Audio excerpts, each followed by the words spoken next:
Alrighty, how are you doing, folks? Welcome to my intro to cloud security room. So, moving on to the introduction.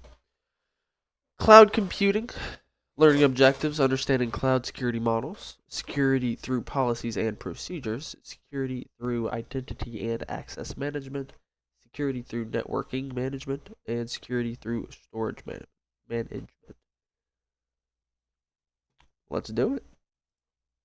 Architecture concepts of cloud. So characteristics, explains them, models of cloud computing, infrastructure as a service, platform as a service, software as a service. Um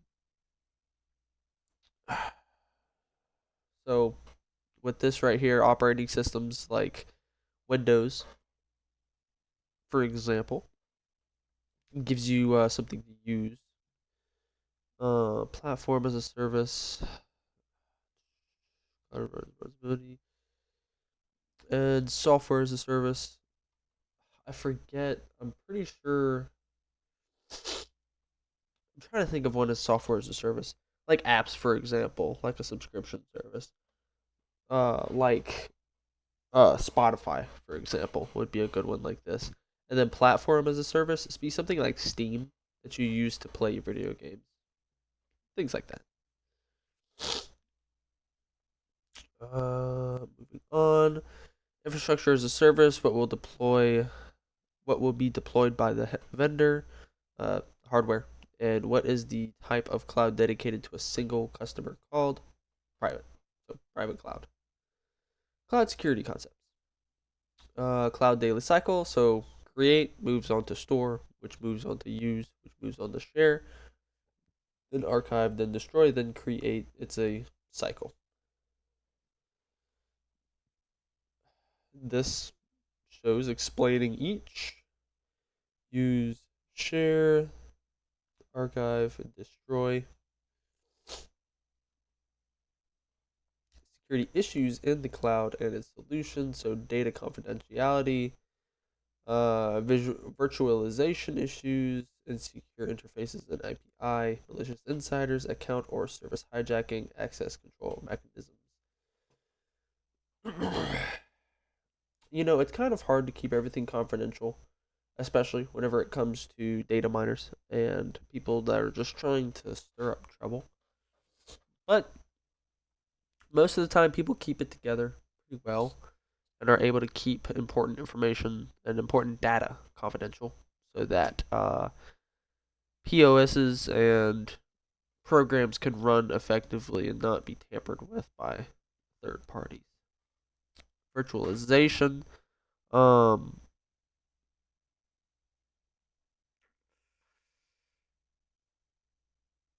I see what it means. Um,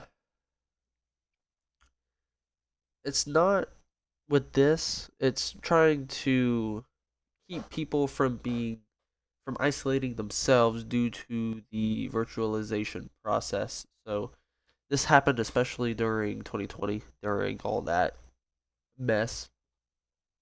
People would stay inside, and if you live alone, you'd have months at a time where you didn't see anybody. So virtualization occurred to where you just stayed online terminally. And the end of the day, it's not there isn't too much you can do about this, but there are some vectors that you can push to prevent that kind of behavior from happening. Insecure interfaces and API application programming interface. So, cloud services managed by the customers with help of software API. So, vulnerable software API can be risky. It's kind of like building your house on the sand.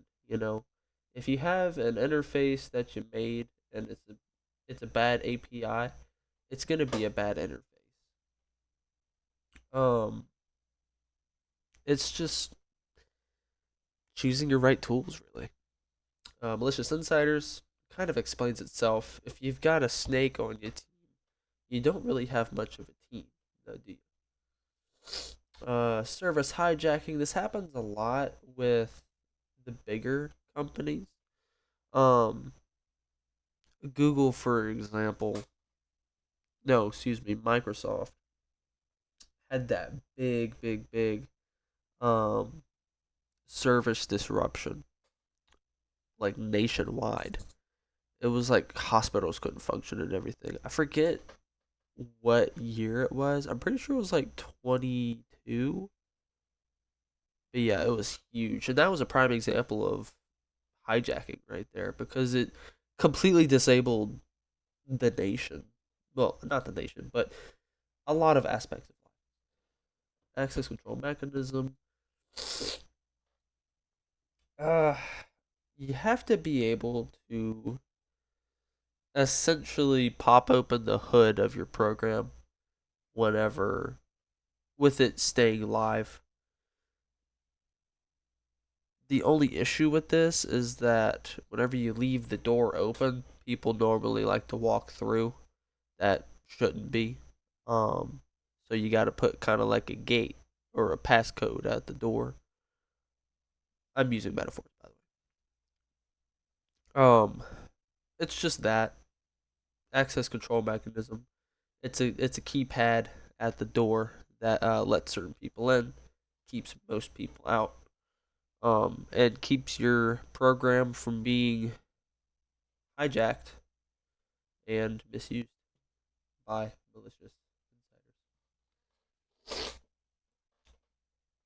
insiders. Cloud security risks concerning deployment models. Private, community, public, um, private, single use or not use, single person normally. Um, Everything's more personal with personal cloud or private cloud. Public, um, not so personal, but with excuse me, with the public cloud, the user is more so at the mercy of the provider with this cloud and community vulnerabilities. It's more so susceptible to being hijacked and just not as good overall. Uh, which cloud models does the customer come in hostage of the cloud provider? Public, stated. Is it challenging to enforce specific business decisions and procedures in the community cloud? Yeah, because it's more people. And the more people that are in a given space, the harder it's going to be to govern per se. Security through access management. Access management, it is what it sounds like. Certain people can get in, most people can't, and you can control the narrative of your cloud via this vector. It gives you some not basics, some specifics right here, based on the security through access management. Creating identities, kind of like a key almost, and roles. That's the clearance is what you could call it. Practical exercise. Oh, it gives you a little. Oh, excuse me. All right, moving on. And this just showing you how to make an access port. Are Face ID and biometric types of authentication factors. Types of authentication. Yeah, people have people have specific faces for the most part. So if you have a IR scan of said person, it's going to be pretty one like singles amount. Security through policies, rules. Basically, all policies are, from my experience. Session-based policies, different words. Um, in a cloud environment, can we create a policy to enable database access for the user at a specific time of the day? Yes, kind of like a reverse bedtime in a sense. Um, it helps with what do you call it, breaches as well. So like if you cut off all access after closing time, for example, then obviously there are not going to be any backdoors because it's shut down like Fort Knox. So it'll help with asset allocation, basically. Security through network management, networks. We went over this in some previous rooms. The firewall room, for example. Those are going to come into play. Really making sure the network doesn't come under attack by malicious software. Uh, and it's showing you going into the router and setting up deny points so that that malicious software can't get in. Is it a good practice to operate security groups on the principle of deny all unless allowed explicitly? Yes. Uh, Guilty until proven innocent in this case scenario. Um, it's better to be safe than sorry because if you trust some random software coming into your network and it crashes the entire system, then you're now losing money. You're out of commission. And there's nothing you can do about it either. So it's completely out of your control. Through security through storage management. All right. So, important aspects: connection string with database containing host name, username, and password must be used by secure means. Existing security policy, data encryption, physical security measures, and so forth. Um, what do you call it? Making sure your storage is just allocated correctly. Encryption of the data at rest is unnecessary if we carry out encryption during at transit. So basically,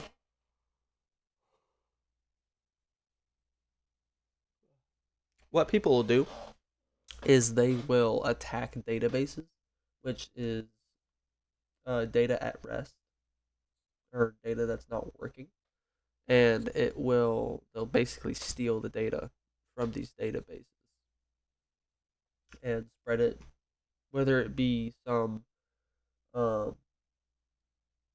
blueprint for a program or source code, anything like that. Anything that's worth anything normally is stored in a database, and you don't want people giving away your stuff. So, cloud security, some additional concepts: data recovery or disaster recovery, and backup. Um, it's a hit or miss. I've had data lost that maybe could have been recovered, but my computer was not able to. So it's hit or miss. Cold DR, straightforward approach, inexpensive, but has the largest RTO.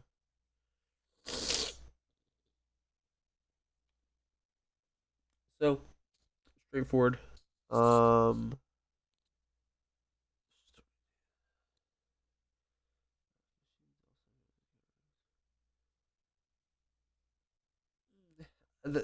they're all practically the same thing, just different levels of doing the same thing, essentially. Security through monitoring and logging.